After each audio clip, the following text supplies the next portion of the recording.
We have a private bank that prints money on behalf of the Treasury. The Federal Reserve prints money on a debt-based system which creates scarcity. But it puts a group of insiders in a position of having access to all the data about the economy when we don't. So you have a small group of bankers who understand the data on how the money works in the economy, and it gives them the ability to print money in a way that the insiders are protected and everybody else is drained. Only 16 years after the Federal Reserve was in power, America experienced the Great Depression.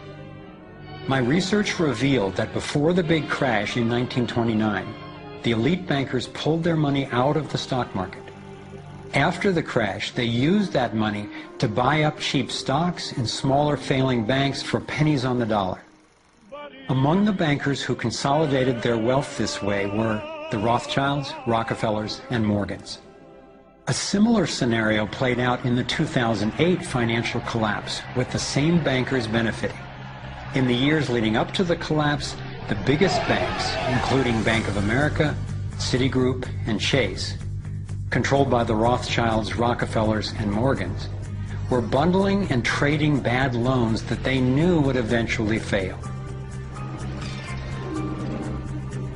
It's like putting rotten oranges in a box and selling them as grade AAA. The bundlers of the debt knew it was only a matter of time before someone would open that box and see that the content was worthless, since they were the ones who packed the boxes in the first place. When the rotten oranges, what we hear about as unsound loans, derivatives, and credit default swaps, were finally discovered, everyone was impacted. People lost their homes, their jobs, their businesses, and their retirements. Meanwhile, the biggest banks who created the problem in the first place were the ones who got bailed out. Why's that? Why would the Federal Reserve give trillions to the banks, even though the majority of Americans were against bailing them out? And why not help those most in need rather than the perpetrators of the financial collapse? My research led me to believe that the same people who created the Federal Reserve, the Rothschilds, the Rockefellers, and the Morgans, still control it, and they use this scheme to bail themselves out at our expense. In the 20s, the early oil barons such as Rockefeller of Standard Oil, Rothschilds of Shell, etc., became paranoidally aware of the possibilities of Henry Ford's vision of cheap methanol fuel, and they kept oil prices incredibly low, between $1 and $4 per barrel. Until 1970, almost 50 years. Prices were so low, in fact, that no other energy source could compete with it. Then once they were finally sure of the lack of competition, the price of oil jumped. There's a reason why the huge oil barons want hemp illegal. These are the big names, folks. Rockefeller and Rothschild, the people really pulling the strings. The elite are positioning themselves to control access to virtually everything we need to survive.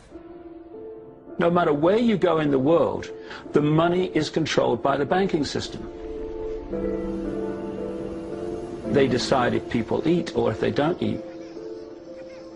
Who's a billionaire and who lives on less than $1 a day? I'm convinced that the near collapse of the economy in 2008 resulted from an orchestrated pump and dump scheme designed and executed by the big bankers to consolidate wealth and power. David Icke explains how he sees the Federal Reserve rigging the so-called business cycles. Stage one, it's like throwing a fishing line out.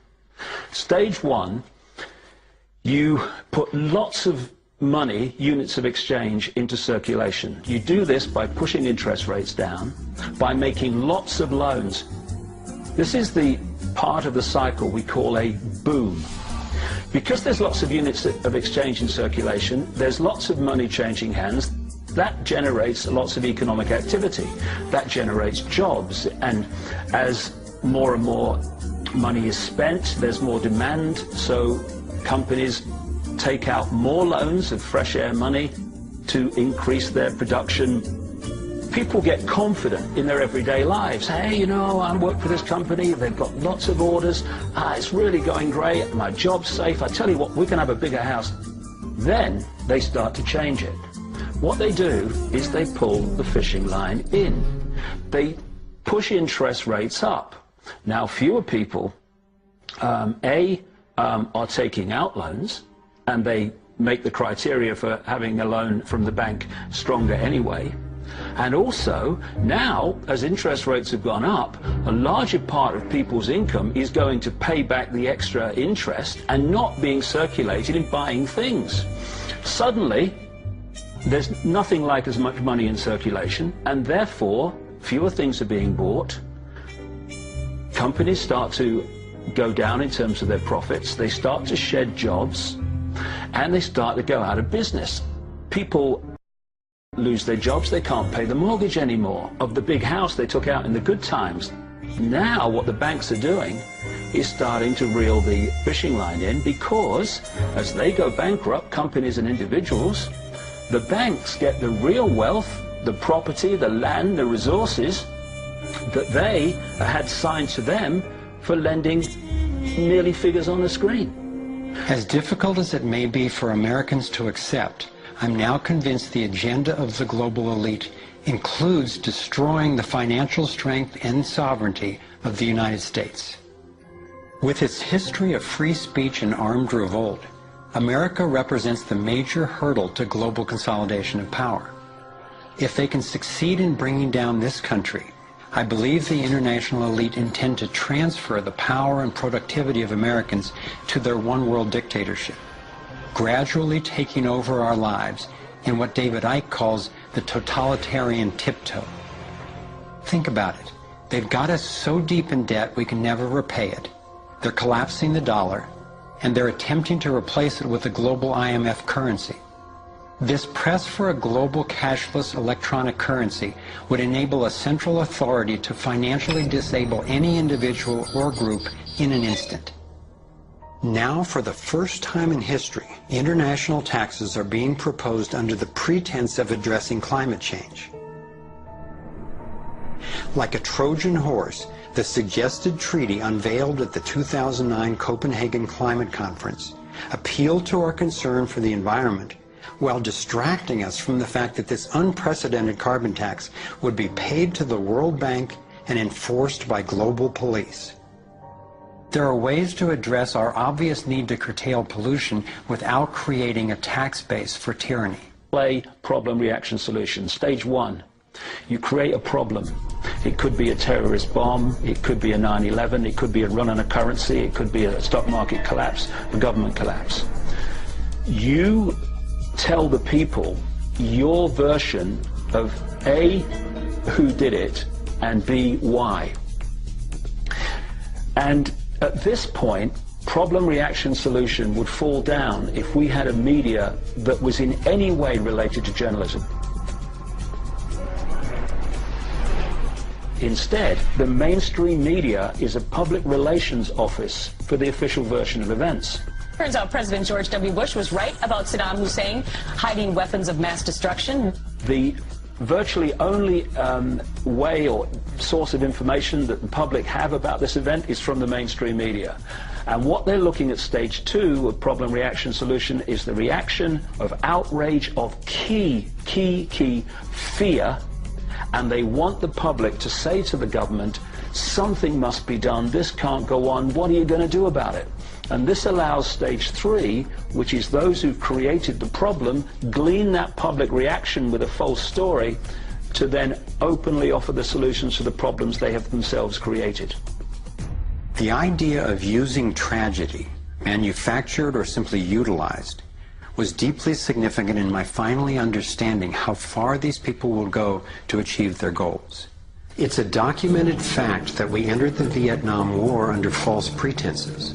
Former Secretary of Defense Robert McNamara has acknowledged that the attack on a ship in the Gulf of Tonkin didn't actually take place. Our judgment that we've been attacked that day was wrong. It didn't happen.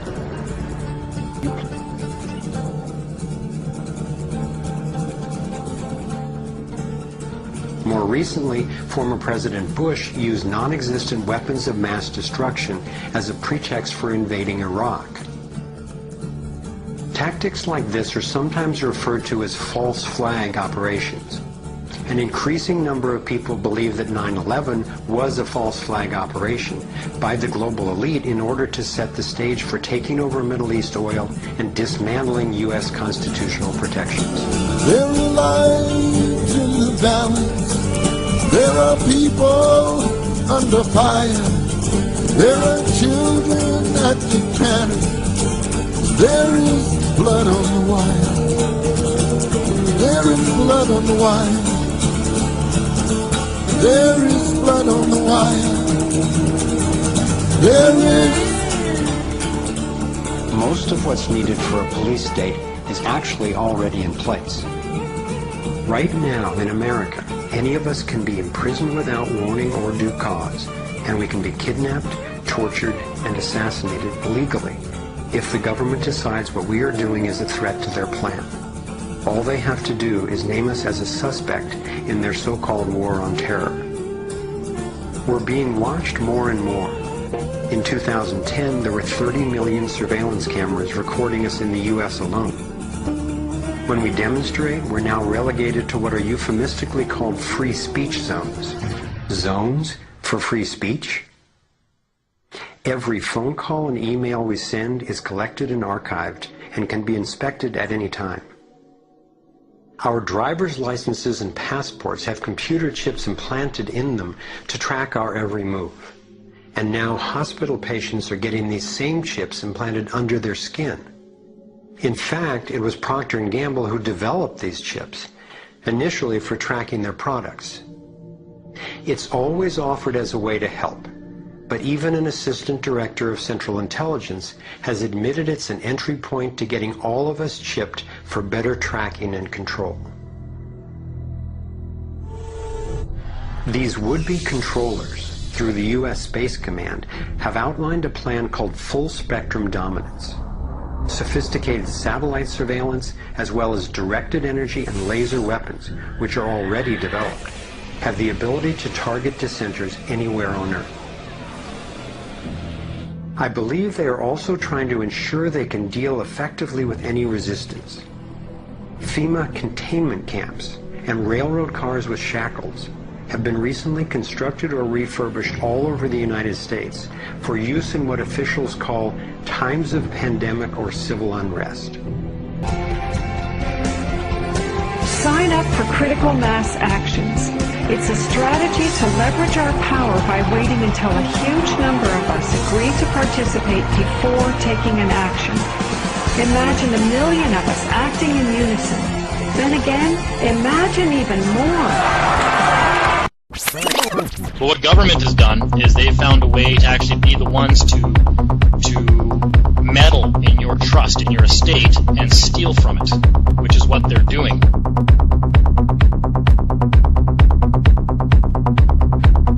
And the way to hold them accountable is to take them to court in a civilized manner. Protesting is not the way to go and to hold government accountable. They want you to do that because that's where they just label y'all as a bunch of hooligans. People who don't obey the rule of law just go out and they just riot, right? They don't try to handle things in a civilized manner. So you're going to get pepper sprayed and beaten, and there's better ways of doing this where you can hold the government accountable. And that's by taking them to court properly and suing them.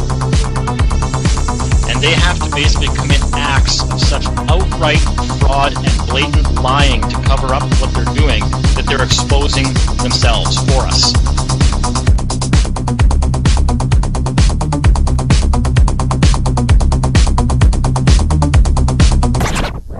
Though very little is shown by the corporate media, there are countless success stories going on every day all over the world.